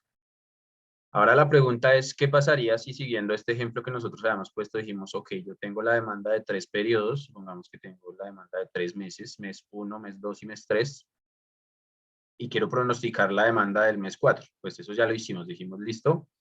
Entonces tomamos los datos de los 3 meses iniciales, los sumamos y dividimos entre 3, ya que es la cantidad total de periodos. Lo que pasaría si lo que me piden ya no es x de 3,4, x gorro de 3,4, sino x de 3,3 más 2, es decir, quiero pronosticar 2 periodos hacia adelante en el tiempo. ¿Cuál sería el pronóstico? Según yo, profe, ahí sería 10. ¿Por Porque qué? al ser un promedio, este va a ser el mismo, o sea, un promedio simple va a ser el mismo a lo largo del tiempo. Claro, pero sí, o sea, entiendo el punto que si yo tomo este valor y lo promedio con los anteriores, pues me da el mismo 10, claro, porque si yo hago algo que da promedio 10, le agrego otro valor igual, pues me sigo teniendo el mismo promedio. Pero no es exactamente esa la justificación que estoy buscando, que luego lo vamos a entender, pero lo voy a explicar de una vez, vamos a entender ya con el ejemplo, pero acá empezamos a introducirlo. Si ustedes ven acá en la fórmula, tau solamente aparece acá, no aparece en la derecha en ningún lado. ¿Qué Claro, significa? ¿Sí? me refería que solamente, como tenemos solamente datos en 1, 2, 3, que usaríamos de nuevo esos datos para Ok. predecir el futuro. Sí, excelente, esa es la razón. Claro, Creo y que, es por esto, porque, ¿sí? creo que la media móvil es lo que creo que usted entendió que estaba explicando. Sí, sí, pues, o sea, lo que pasa es que acá, si yo lo hiciera tomando el cuarto dato que hice pronóstico, pues me da lo mismo. Pero en la media móvil sí lo vamos a ver, exactamente eso que estás contando. Vale, entonces estaba diciendo, acá tau solamente aparece a la izquierda, pero tau no aparece a la derecha para ningún cálculo. Es decir, el cálculo de mi pronóstico depende únicamente de t, no depende de tau. Es decir, independientemente de cuántos pronósticos hacia adelante, cuántos periodos a futuro yo quiera pronosticar, el pronóstico siempre lo hago como 10 más 8 más 12 partido en 3. ¿Sí? Si yo quiero pronosticar 30 periodos hacia adelante en el tiempo, desde el periodo 3 quiero pronosticar hasta el 30, hasta el 3 más 30. De nuevo es 10 más 8 más 12 partido. 10. ¿Sí? Es decir, cualquier pronóstico de aquí en adelante, del mes 4, del mes 5, del mes 6, si solamente tengo estos datos, siempre mi pronóstico es 10. ¿Sí? Ya será diferente si es que en algún momento el tiempo empieza a transcurrir y entonces aquí ya llega la demanda del mes 4 aparece en algún momento y me dice, ok, es 20. Ah, bueno, si me aparece este dato, entonces yo ya puedo recalcular aquí este número, ¿sí? Ya sería 10 más 8 más 12 más 20 dividido 4. Pero mientras yo no tenga ese valor, mientras yo solamente tenga esta información, el mejor pronóstico que puedo hacer es 10 más 8 más 12 dividido en 3. Independiente de cuántos periodos hacia futuro yo quiera pronosticar. ¿Vale? Ok. Con eso nos vamos entonces ahora a lo que es el promedio móvil, que es muy parecido a lo que al anterior, solamente que este, pues como bien su nombre lo indica, se mueve en el tiempo. Entonces pensemos un ejemplo cualquiera, donde tengo demandas. Pensemos que tengo 6 meses. Con valores de demanda 10, 12, 14, 10, 5 y 10. Profe, ahí sale arriba que no se ve media móvil. Sí, ya te muestro. Promedio móvil simple o media móvil, que es equivalente. ¿Vale? Y acá lo que caracteriza este promedio es que yo no, en el anterior, yo calculo el promedio de todos los datos, mientras que en este promedio móvil me van a decir, ok, Vamos a calcular el promedio, el pronóstico utilizando únicamente n periodos de datos disponibles. Es decir, si me dicen, ok, pues yo quiero calcular el pronóstico con base en los últimos 4 periodos. Entonces yo lo que tendría que hacer para calcular mi pronóstico del mes 7, ya no es como en el caso anterior, que en el caso anterior yo lo que haría sería tomar los 6 periodos, sumar y dividir entre 6. No, en este caso lo que tengo que hacer es partir del 3 y llegar hasta el 6, porque ahí tengo 4 periodos, 3, 4, 5 y 6.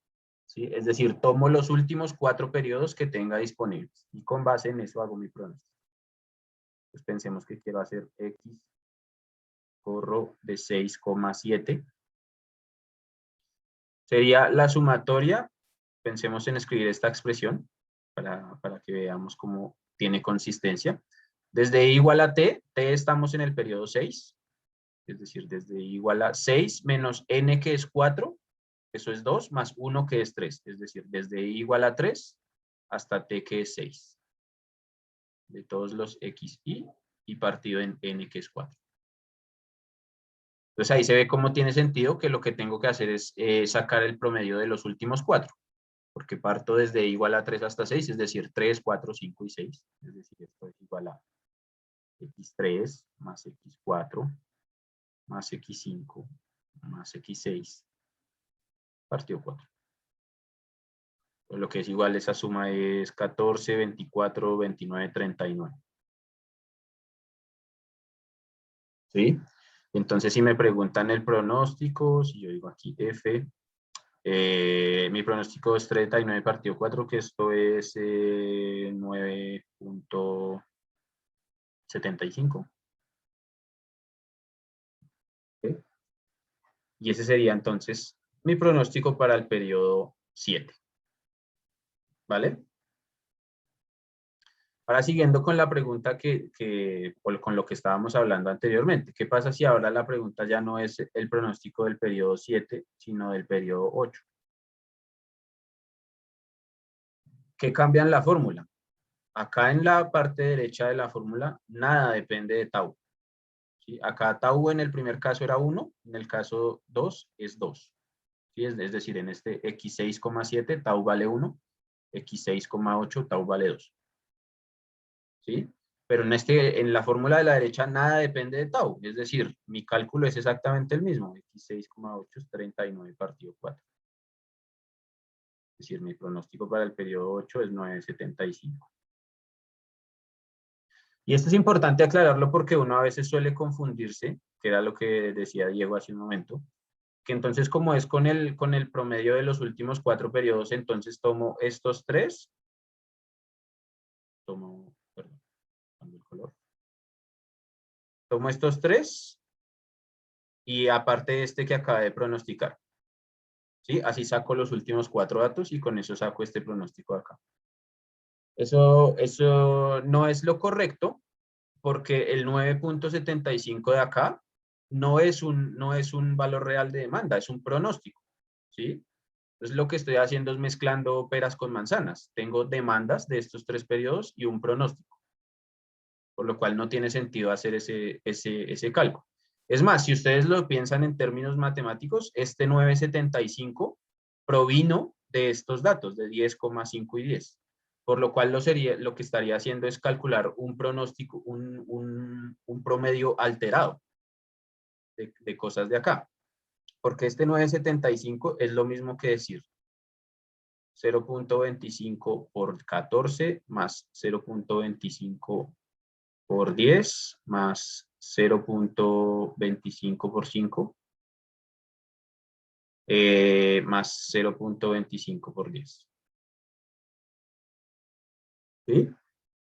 Y entonces si yo hiciera el siguiente pronóstico con base en estos 3 más este, pues lo que estaría haciendo sería de esta expresión, que la utilicé para calcular el 9.75, yo estaría conservando estos valores, este, ¿sí? Y luego lo que haría sería más 9.75 por 0.25. Esos 3 que acabé de subrayar más este valor. Pero ese 9.75 adentro tiene estas mismas multiplicaciones, es decir, estoy cambiando los pesos del promedio que estoy calculando. Ya no es un promedio simple, sino es un promedio ponderado. Porque este 10 aparece aquí arribita solito, este 0.25 por 10 aparece aquí arribita solito, pero a su vez también está metido en este cálculo del 9.75. ¿Sí? Entonces eso lo que estoy haciendo es alterando el promedio en realidad que estoy calculando. Eso en términos matemáticos. Y en términos prácticos, pues es mezclar demanda real con un pronóstico, lo cual no tiene sentido en la práctica. Por lo tanto, el pronóstico, independiente de qué tantos periodos hacia adelante me pregunten, si solamente tengo esa información disponible, el pronóstico, lo mejor que puedo decir siempre es que va a ser 9.75. ¿Sí?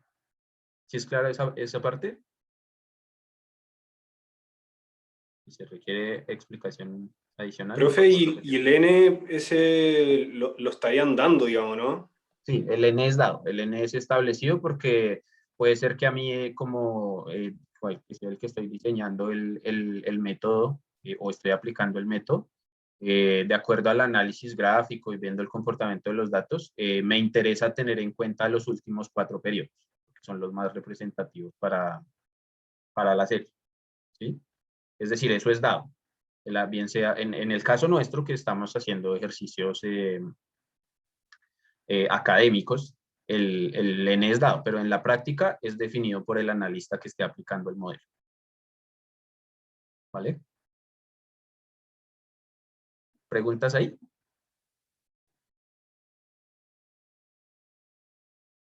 Ok, voy a borrar esto. Para que... se me ha olvidado decirles que voy a estar subiendo estas notas que estoy haciendo acá, ya que ya encontré cuál es la forma correcta para exportarlas y que las puedan tener.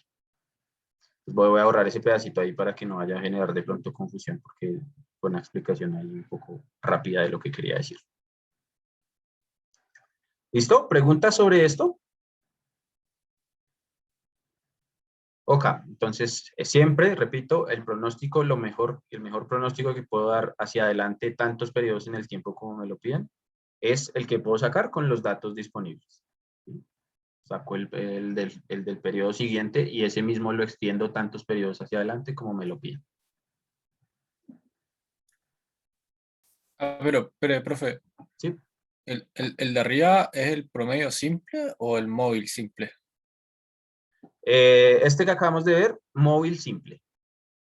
Y ahí, o sea, yo tenía entendido, por lo que había entendido Que yo en también la le llamé ayudantía, móvil.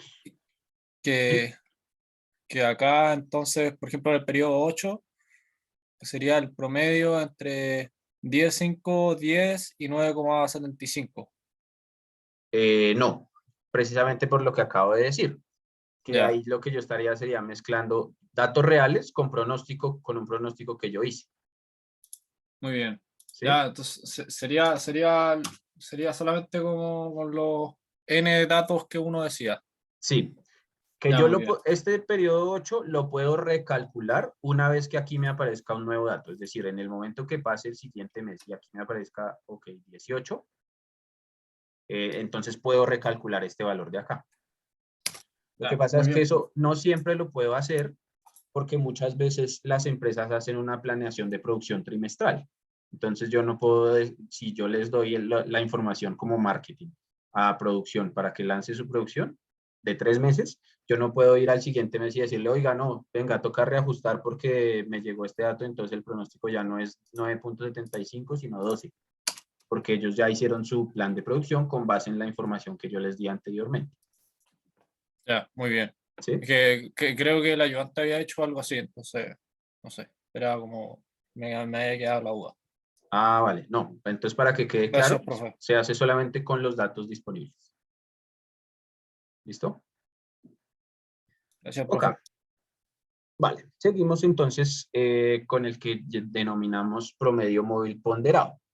Entonces es parecido al anterior, solamente que aquí tenemos estos factores que llamamos C.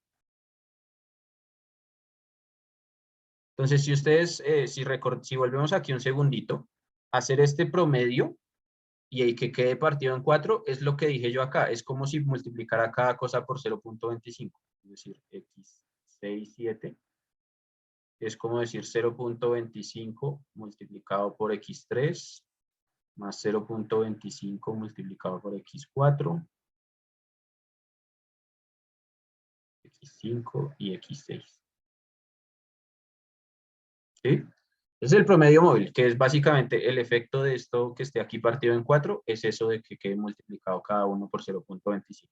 ¿Sí? Nada de raro ahí. Entonces, esto, 0.25, ahora los vamos a denominar pesos acá. Es decir, estos C sub I que aparecen acá. ¿Sí? En el caso de la media móvil simple, pues todos los C sub I son iguales. Pero en este caso, si yo tengo, ok, mi N de nuevo van a ser los periodos. Es decir, yo de nuevo voy a decir que tengo 4 periodos. Pero al decir que ahora C sub I yo lo puedo definir, entonces yo puedo decir, ok, para el periodo que está más antiguo, el C sub I va a ser 0.1. Para el siguiente va a ser 0.2. Para el siguiente va a ser 0.3. Y para el siguiente es 0.4. Esto tiene que sumar 1, ¿no? Porque así completamos el promedio ponderado. ¿Sí? Entonces, así con esos factores, yo estaría asignando diferentes pesos a cada uno de los periodos que estoy utilizando para realizar mi pronóstico. ¿Sí? Y sería similar. Entonces, traigamos los mismos datos. Y voy a traer acá. 10, 12, 14, 10, 5, 10.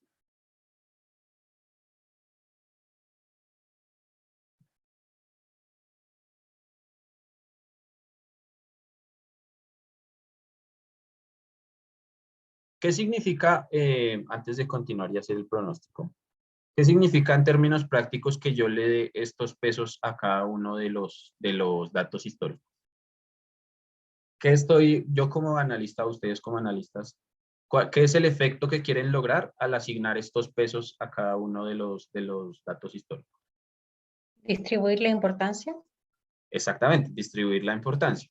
Entonces, al yo decir que el dato más reciente le doy un peso de 0.4, significa que yo le quiero dar mayor importancia al dato más reciente que tengo. ¿Sí? Y así entonces podemos calcular x, 6, 7 utilizando este método, que en nuestro caso sería 0.1 multiplicado por el dato más antiguo, es decir, x3, es decir, x3 vale 14, más 0.2 multiplicado por el siguiente que sería 10, más 0.3 que multiplica a 5, más 0.4 que multiplica a 10. Y esto es 1.4, 3.4, 4.9, 8.9. Mi pronóstico para el mes 7 vendría a ser 8.9. ¿Listo? Lo cual tiene sentido desde lo que acaba de decir Camilo.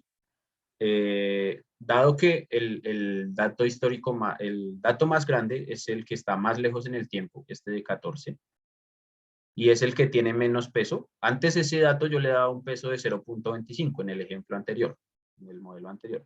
Pero ahora en este caso yo solamente le estoy dando un peso de 0.1. Por lo tanto, tiene sentido que mi pronóstico sea inferior a lo que me daba anteriormente. Antes me daba 9.75. El nuevo valor que obtuve fue 8.9. ¿Sí?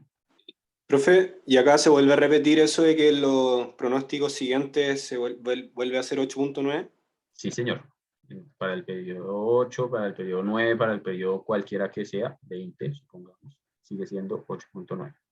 Porque solamente puedo calcular mi pronóstico con base en los datos reales que tengo disponibles al momento de realizar el pronóstico. ¿Vale? Repito que esto puede cambiar en el momento de que aquí me aparezca un nuevo dato. Por ejemplo, si aquí el nuevo dato fuese 15, pues ya puedo recalcular este pronóstico para el periodo 8, pero no antes. Hasta que aparezca ese dato es que puedo hacer ese proceso.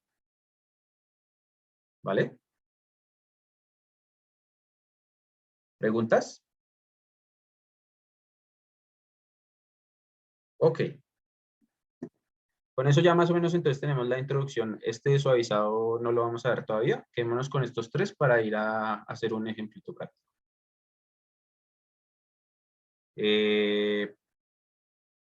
Gracias, Diego, para hacer la corrección en la ayudantía. Es un error bastante común. De hecho, no lo culpo porque a mí me ocurrió en un curso. De hecho, creo que en el curso de verano, si ustedes revisan mis videos del curso de verano, creo que yo cometí ese error al explicar en algún momento y luego tuve que corregir. Entonces, es algo que puede ocurrir. Por eso, para hoy tuve la precaución de repasar y decir que tiene que ser así. El pronóstico solamente lo puede hacer con base en datos reales y no recalculando a partir de los nuevos pronósticos que haga.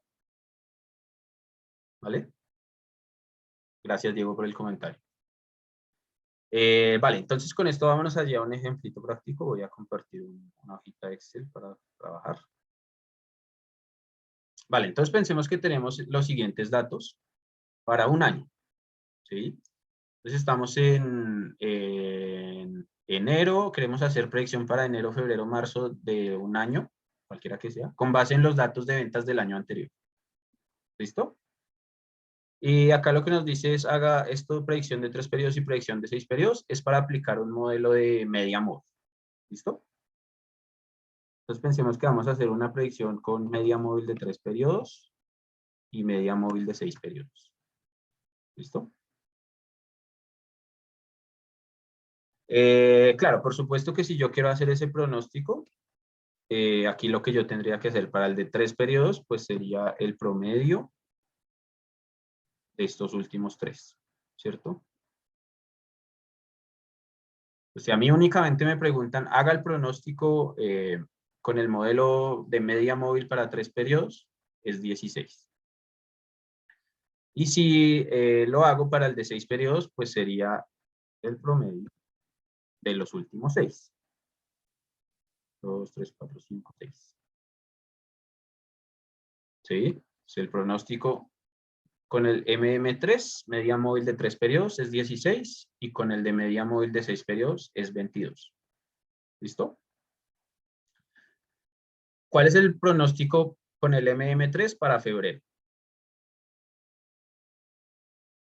¿Cuál sería? El mismo, ¿no? El mismo, claro, por lo que ya hemos venido discutiendo. El mejor pronóstico que puedo dar es con base en los datos reales con los que cuento en el momento. Entonces, 16 y 22 en cada uno de los modelos. ¿Vale? Eso simplemente, y así simple y llanamente para calcular el pronóstico. Pero nosotros vamos a ver acá, va a empezar a introducir este tema de las medidas de error. ¿Qué pasa si es que yo aplico cada uno de estos modelos para estos datos históricos con los que ya cuento? Es decir, este MM3 yo lo podría aplicar, si tuviese estos 3 datos, yo podría hacer predicción de este periodo, ¿cierto? Yo podría hacer lo siguiente. Promedio de estos 3. Es decir, que si en algún momento yo hubiese contado con estos 3 datos y quisiera hacer el pronóstico de ese mes, yo hubiese dicho que iba a ser 11.66. ¿Sí? Lo cual ya sé que está lejos de la realidad porque lo que en realidad sucedió fue que la demanda fue de 16.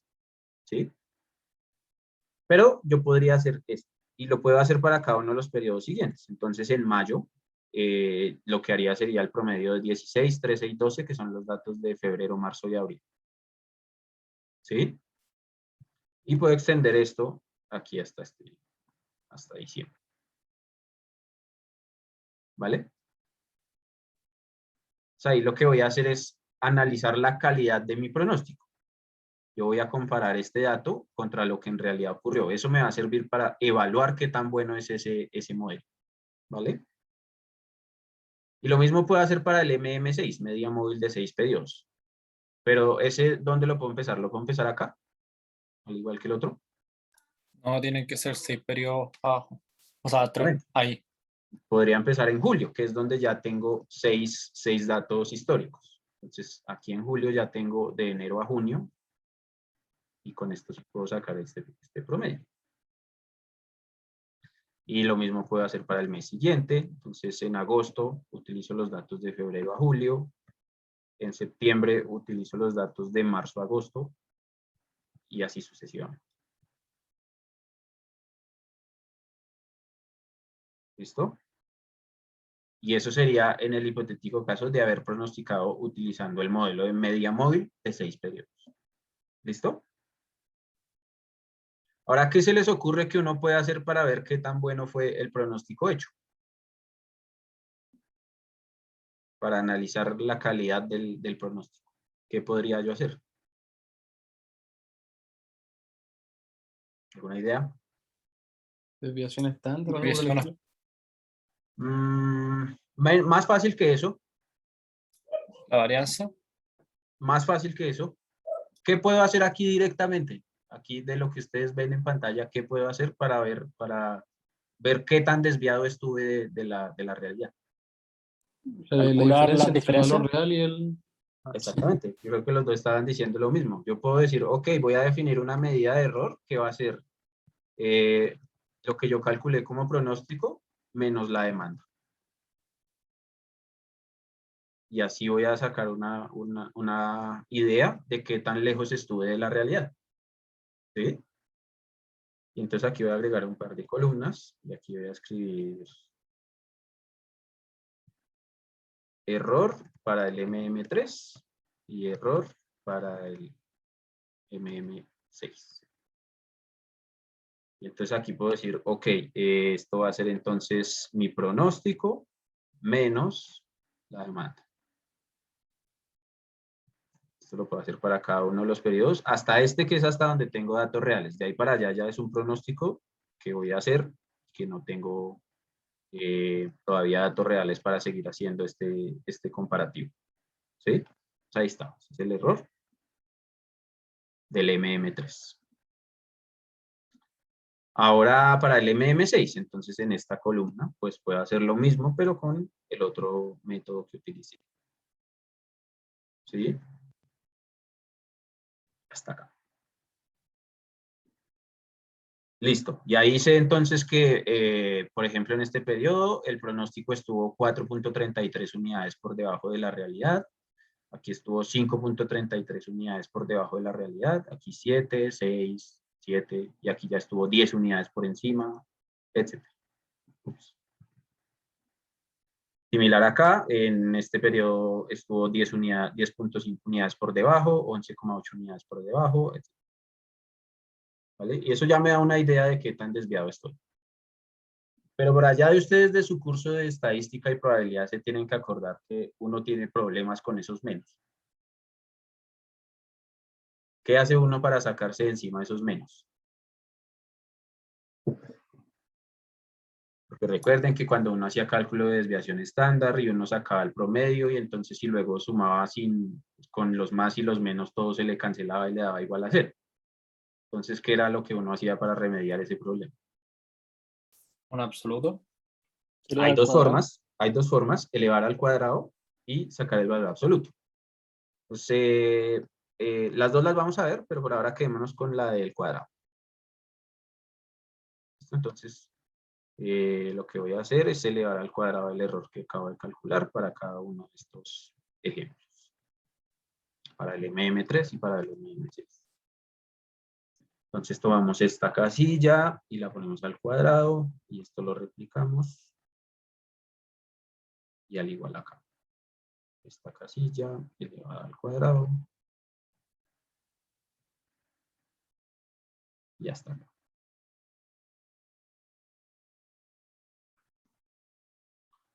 Listo. Y ahí ya tengo una medida de error cuadrática.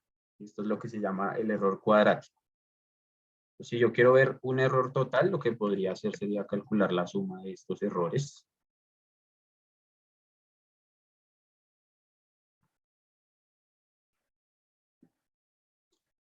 Y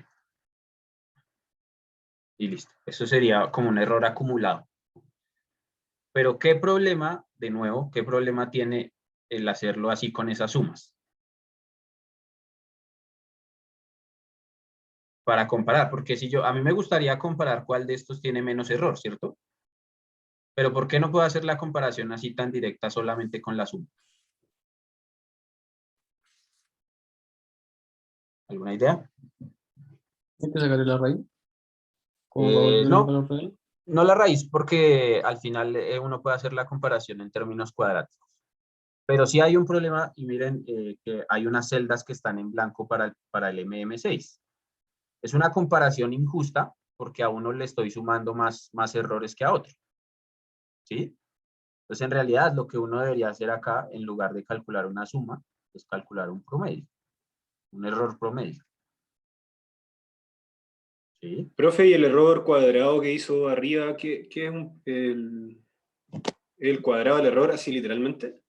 El cuadrado del error que calculamos en estas casillas. Entonces, esto es el cuadrado de esta. Es 5 elevado al cuadrado. Es 4.33 elevado al cuadrado. 5.33 elevado al cuadrado, etc. Y eso repetimos que es para evitar el problema de los negativos, porque los negativos con los positivos se cancelan y me da todo cero. ¿Sí? Hay dos formas de hacerlo. Uno se llama el error cuadrático, que es este que estamos calculando, y el otro se llama el error absoluto, que es cuando simplemente le saco el valor absoluto a esa casilla. ¿Sí? Y repito entonces que la comparación justa entre ambos métodos es hacer un promedio de estos errores. ¿Por qué un promedio y no la suma? Porque este método MM3 tiene 3 casillas adicionales. Entonces, como son valores adicionales, errores adicionales que le estoy sumando, que estos no lo tienen. Y aquí esto sería, en la suma, esto es 0. Pero no es, en realidad, en la práctica es que no tengo ese valor de ese error, porque no pude hacer pronósticos para esos periodos con este modelo, porque necesitaba más datos al ser MM6. ¿Sí? Entonces, lo justo es sacar el promedio del error. ¿Sí? Según eso, lo que me dice es que el promedio en el MM3 es 47.64 y en el MM6 80.56. Entonces, bajo esa óptica, me preguntan, haga un pronóstico para enero, febrero y marzo. ¿Cuál sería el pronóstico que ustedes darían? Porque con un método, mi pronóstico es 16 unidades y con el otro método, mi pronóstico es 22. Entonces, ¿cuál doy? El de 16.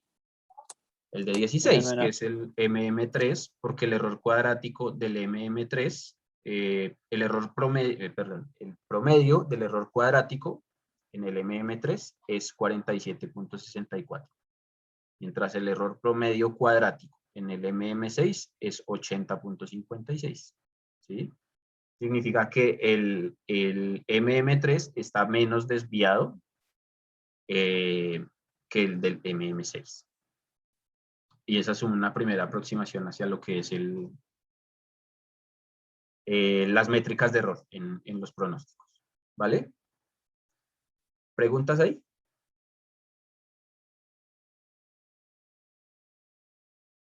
Ok, ahora agreguemos un nuevo método. Digamos que ahora queremos aplicar el método de promedio móvil ponderado. Entonces me dicen, lo vamos a hacer con 4 periodos.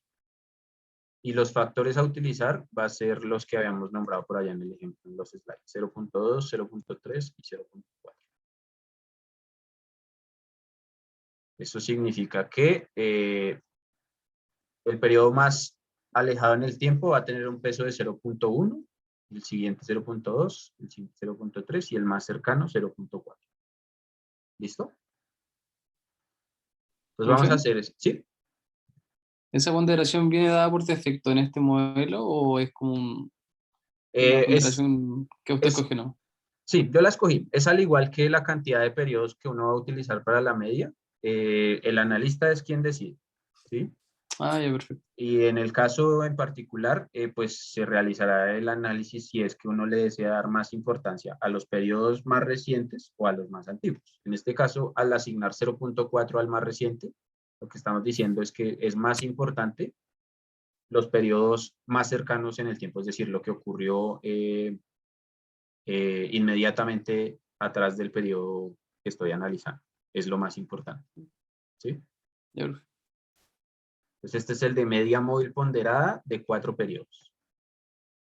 ¿De cuál sería el primer pronóstico que yo podría calcular? Sería mayo, ¿no?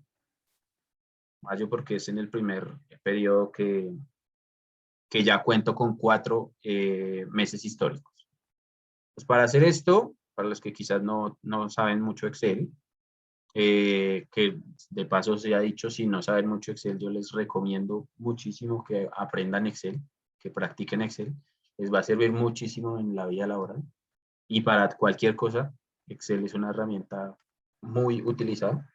No es mi favorita, pero es de lo más utilizado en el mercado laboral principalmente. Así que si no saben Excel, les sugiero que aprendan, que practiquen. No es difícil, es súper fácil. Solamente que se sienten a practicar un poquito. Y este curso les va a ayudar porque vamos a estar haciendo varias cositas así en Excel. Si es que no saben, porque se asume más o menos en este curso que ya deberían tener un dominio intermedio de Excel. ¿Vale? Entonces voy a usar esto que se llama la suma producto. Este Excel está en inglés, pero en español se llama así, suma producto. Que lo que voy a hacer es estos 4, este vector, lo voy a multiplicar con este vector. Pero suma producto lo que hace es multiplicar término a término y luego sumar todo. Es decir, lo que hace acá es 10 por 0.1 más 12 por 0.2 más 13 por 0.3 más 16 por 0.4. Eso es lo que hace esa fórmula de suma producto. Y como los factores van a estar fijos, entonces yo me voy a parar acá sobre esta celda y le voy a presionar F4 y van a ver que aparecen unos signos de dólar. Esos signos de dólar lo que significa es que esas celdas están fijas. Es decir, cuando yo arrastre la fórmula, esas celdas no se van a mover. Las azules sí, pero las rojas no porque las acabo de fijar con esos signos de dólar. Eso se hace con F4. Y entonces vean que cuando yo copio esta fórmula aquí, cambian las celdas azules, es decir, ahora estoy utilizando febrero, marzo, abril y mayo, pero las rojas están fijas. ¿Sí? Y eso fue porque yo, el signo de dólar hace que no se desplacen esas celdas cuando uno desplaza la fórmula. ¿Listo? Entonces ahora ya puedo llevarme esto hasta el final.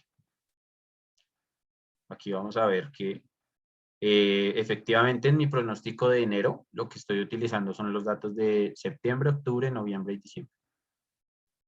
¿Vale?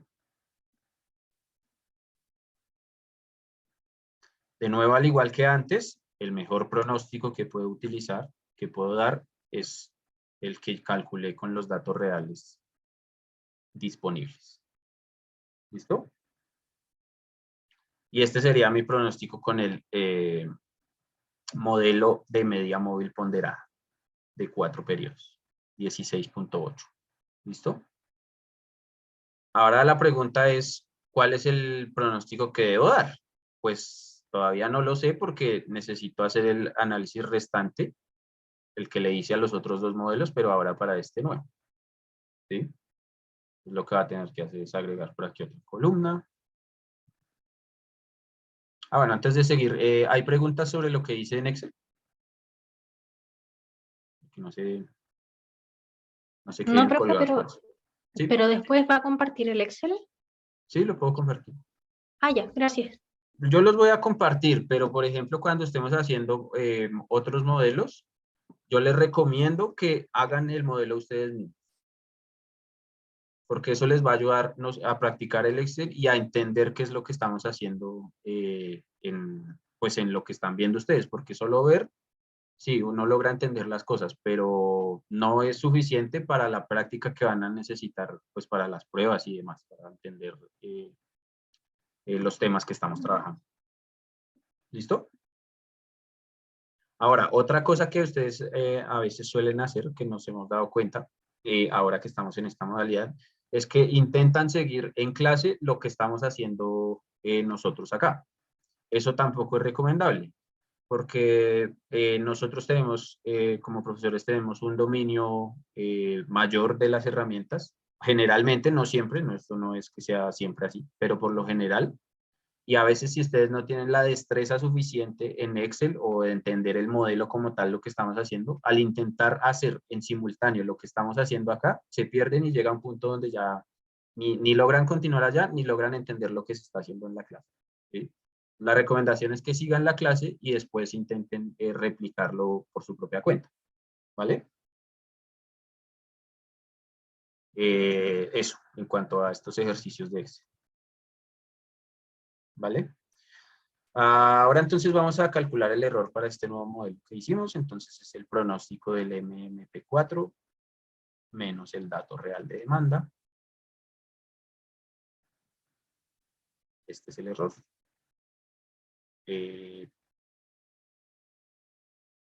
Me falta el antecedente de acá. ¿Listo? Este es el primer pronóstico que hago con el MM4. Voy a bloquear acá.